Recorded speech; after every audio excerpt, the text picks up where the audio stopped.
வணக்கம் நண்பர்களே, இன்றைக்கி நம்ம சிவகார்த்திகேயன் அவர்களுடைய நடிப்பில் வெளிவந்துள்ள மதராசி திரைப்படத்தினுடைய விமர்சனத்தை தான் பார்க்க போகிறோம். இந்த திரைப்படத்தினுடைய பிளாட் என்னன்னு சொல்லி கேட்டிங்கன்னா, கன் கல்ச்சரை தமிழ்நாட்டுக்குள்ளே கொண்டு வரணும்னு நினைக்கக்கூடிய வில்லன், அவங்கள தடுக்கணும்னு நினைக்கக்கூடிய போலீஸ், இந்த போலீஸ் வில்லன் சண்டைக்குள்ளே வந்து பார்த்திங்கன்னா நம்ம ஹீரோ எப்படி வராரு அப்படிங்கிறது தான் வந்துட்டு கான்செப்ட். ஸோ இந்த திரைப்படத்தினுடைய பாசிட்டிவ் என்ன அப்படின்னு சொல்லி கேட்டிங்கன்னா, இந்த படத்தினுடைய ஸ்டோரி ஒரு பழைய ஸ்டோரி தான். வில்லன் வந்துட்டு கன்ஸை உள்ளே கொண்டு வரணும்னு நினைக்கிறான், அதை தடுக்கணும்னு நினைக்கிற போலீஸ். ஸோ இது வந்துட்டு ஒரு நார்மலான கான்செப்ட் தான். ஆனால் எப்படி வந்து பார்த்தீங்கன்னா அழகாக கனெக்ட் பண்ணியிருக்காங்க அப்படிங்கிறது தான் வந்துட்டு மிகப்பெரிய பாசிட்டிவ் அப்படின்னு சொல்லுவேன். ஸோ ஒரு போலீஸ் வில்லன் சண்டைக்குள்ள சம்பந்தமே இல்லாத ஒரு ஹீரோ வந்து பார்த்தீங்கன்னா எப்படி உள்ள வராரு அப்படின்னு காட்டின விதம் வந்துட்டு ரொம்ப அருமையாகவே இருந்துச்சு அப்படின்னு தான் சொல்லும். அந்த ரைட்டிங் வந்து பார்த்தீங்கன்னா நம்ம ஏஆர் முருகதாஸ் அவர்கள் சூப்பராகவே பண்ணியிருந்தார் அப்படின்னு தாங்க நான் சொல்லுவேன். ஸோ நம்ம வில்லன் ஒரு விஷயம் பண்ணாலும் சரி, அந்த போலீஸ்காரங்க ஒரு விஷயத்த பண்ணாலும் சரி, ஹீரோ ஒரு விஷயத்த பண்ணாலும் சரி, அவங்க ஏன் அதை பண்ணுறாங்க, அதுக்கு பின்னாடி ஒரு ரீசன் கொடுத்து அப்படியே வந்து பார்த்தீங்கன்னா ரைட் பண்ணியிருந்தாரு. ஸோ அதெல்லாமே வந்து பார்த்தீங்கன்னா பாராட்டக்கூடிய ஒரு விஷயமாவே இருக்குது. ஸோ ஃபர்ஸ்ட் பாசிட்டிவ் வந்துட்டு நம்ம ஏஆர் முருகதாஸ் அவருடைய ரைட்டிங் தான். ஸோ அவர் இதுக்கு முன்னாடி ஒரு 4-5 படங்கள் தொடர்ந்து ஃப்ளாப் ஆச்சு. பட் இது வந்து பார்த்தீங்கன்னா அவருடைய கம்பேக் திரைப்படமாக இருக்கும் அப்படின்னு சொல்லிட்டு நினைக்கிறேன். ஸோ செகண்ட் பாசிட்டிவ் என்னன்னா ஸ்க்ரீன் பிளே சொல்லலாம். ஸோ ஸ்க்ரீன் பிளேவுமே வந்து பார்த்தீங்கன்னா ரொம்ப விறுவிறுப்பாக அழகாகவே வந்து பார்த்தீங்கன்னா கொண்டு போயிருந்தாங்க. ஸோ நம்ம ஹீரோ அவர்களுக்கு ஒரு மென்டலி ஒரு ப்ராப்ளம் இருக்கிற மாதிரி காட்டினாங்க. அந்த காட்சிகளெல்லாம் வந்துட்டு ரொம்பவுமே சின்சியராக வந்து பார்த்தீங்கன்னா எடுத்திருந்தாரு நம்ம ஏஆர் முருகதாஸ் அவர்கள்.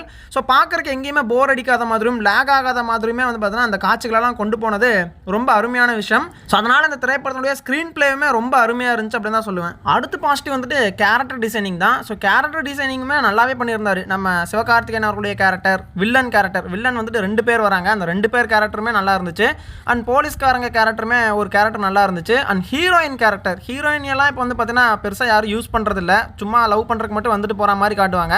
பட் இந்த திரைப்படத்தில் அந்த லவ்வுக்குமே வந்து பார்த்தீங்கன்னா ஒரு இம்பார்ட்டன்ஸ் கொடுத்துருந்தாங்க. ஸோ அதனால் ஹீரோயின் கேரக்டருக்குமே ஒரு சின்ன இம்பார்ட்டன்ஸ் இருந்துச்சு அப்படின்னே சொல்லலாம். ஸோ ஆக மொத்தத்தில் ஒரு 4-5 கேரக்டர் வந்து பார்த்தீங்கன்னா நல்லாவே வடிவமைச்சிருந்தாரு நம்ம ஏஆர் முருகதாஸ் அவர்கள். அண்ட் 5வது பாசிட்டிவ் நம்ம சொல்லவே தேவையில்லை, நம்ம அனிருத் அவர்கள் தான். ஸோ அனிருத் அவர்களுடைய மியூசிக்காக இது அப்படின்னு சொல்லிட்டு யோசிக்க வைக்கிற மாதிரி ஒரு வித்தியாசமான இசையை வந்து பார்த்தீங்கன்னா கொடுத்துருந்தாருன்னே சொல்லலாம். ஸோ எனக்கு என்னமோ ஒரு செகண்ட் வந்து பார்த்தீங்கன்னா துப்பாக்கி படத்தில் ஹாரிஸ் ஜெயராஜ் அவர்கள் மியூசிக் போட்டார்ல, அந்த மாதிரிலாம் ஃபீல் ஆச்சு. ஸோ அந்த மாதிரி ஒரு டிஃப்ரெண்டான அனிருத் அவர்களுடைய அந்த ஜோன்ல இருந்து வெளியே வந்து ஒரு வேற மாதிரியான இசை வந்து பார்த்தீங்கன்னா கொடுத்துருந்தாரு. அது ரொம்ப சூப்பராகவே இருந்துச்சு அப்படின்னு சொல்லலாம். பட் சாங்ஸ் எல்லாம் வந்து பார்த்தீங்கன்னா ஒரு மாதிரி ஆவரேஜான சாங்ஸ் தான். இந்த சலம்பலை அப்படிங்கிற சாங் ஓரளவுக்கு பரவாயில்ல. அண்டு இன்னும் 2 சாங்ஸ் வருது, ஓரளவுக்கு ஆவரேஜாக இருக்குது. படத்துக்கு தேவையான அளவுக்கான அந்த சாங்ஸ் இருக்கே தவிர ரொம்ப சூப்பராக இருக்குது அப்படின்னு சொல்ல முடியல. ஸோ பாசிட்டிவ்ஸ்ன்னு பார்த்தா மேக்ஸிமம் எல்லாமே கவர் ஆயிருச்சு. ஒரு screen play, character designing, writing, அதுக்கப்புறம் மியூசிக்னு சொல்லிட்டு எல்லாமே பாசிட்டிவ்ஸில் வந்துருச்சு. அண்ட் ஆல்சோ சிவகார்த்திகேயன் அவர்களுடைய ஆக்டிங், அது ஒரு மிகப்பெரிய பாசிட்டிவ்னு சொல்லலாம். இதுக்கு முன்னாடி மாவீரன் திரைப்படத்தில் ஒரு டிஃப்ரெண்ட்டான ஆக்டிங்கை கொடுத்துருந்தாரு. ஸோ அதிலிருந்து முற்றிலும் வேறுபட்டு இது வேற மாதிரியான ஒரு ஆக்டிங் அவர் கொடுத்துருந்தாரு.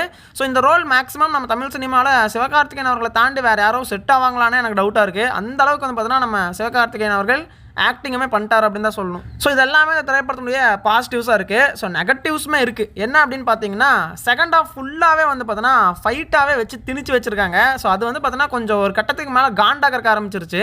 ஏன்னா இத்தனை ஃபைட்டாடா அப்படிங்கிற மாதிரி ஃபீல் ஆக ஆரம்பிச்சுது.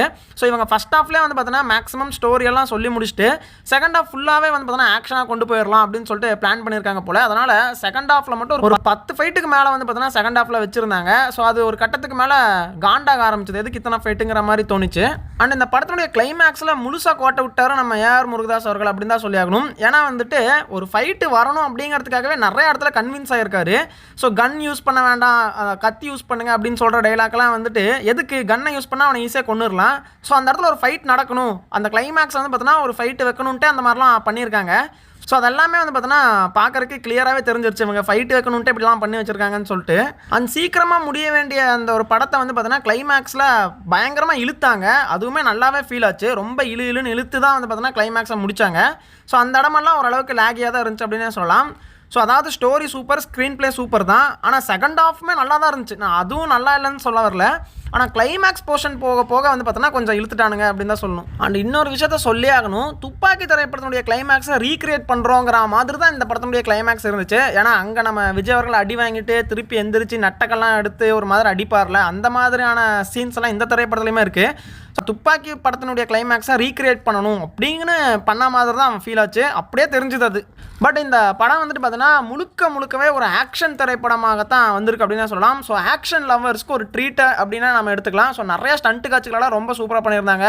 ஃபைட் சீன்ஸ் நிறையா இருக்குது. செகண்ட் ஹாஃபில் எல்லாமே ஃபைட் சீன்ஸ் தான். ஸோ அதனால் வந்துட்டு ஃபைட்டு பிடிக்கும், அந்த ஆக்ஷன் ஃப்ளேவர் வந்து பார்த்தோன்னா இருக்கணும் அப்படின்னு நினைக்கிறவங்களுக்கு இந்த படம் ஒரு ட்ரீட் அப்படின்னே சொல்லலாம். பட் அதிகமாக சண்டை இருந்தால் எனக்கு பிடிக்காது ப்ரோ, சும்மா டம்முன்னு அடிச்சுக்கிட்டே இருந்தாங்கன்னா எப்படி ப்ரோ பார்க்குறது அப்படிங்கிற மாதிரி நீங்கள் ஆடியன்ஸாக இருந்தீங்கன்னா கண்டிப்பாக இந்த படம் உங்களுக்கு போர் அடிக்க ஆரம்பிச்சிடும். ஃபைனலாக என்ன தான் ப்ரோ சொல்ல வர, ஒர்த்தா இல்லையான்னு சொல்லி கேட்டிங்கன்னா, ஸோ ஆக்ஷன் லவர்ஸ்க்கு ரொம்ப பிடிச்ச ஒரு திரைப்படமாக மதராசி அமைஞ்சிருக்கு அப்படின்னே சொல்லலாம். அண்ட் நம்ம ஏஆர் முருகதாஸ் அவர்களுக்கு ஒரு கம்பேக் திரைப்படமாக கண்டிப்பாக மதராசி இருக்கும் அப்படின்னு தான் நினைக்கிறாங்க. சரி, ஓகே நண்பர்களே, மதராசி திரைப்படத்திற்கு என்னுடைய ரேட்டிங்ஸ் என்னன்னா 7.5 அவுட் ஆஃப் 10. ஸோ நீங்கள் இந்த மதராசி படத்தை பார்த்துட்டீங்களா? உங்களுக்கு இந்த படம் பிடிச்சிருந்தா இல்லையான்னு சொல்ல மறக்காமல் கமெண்ட்டில் சொல்லுங்கள்.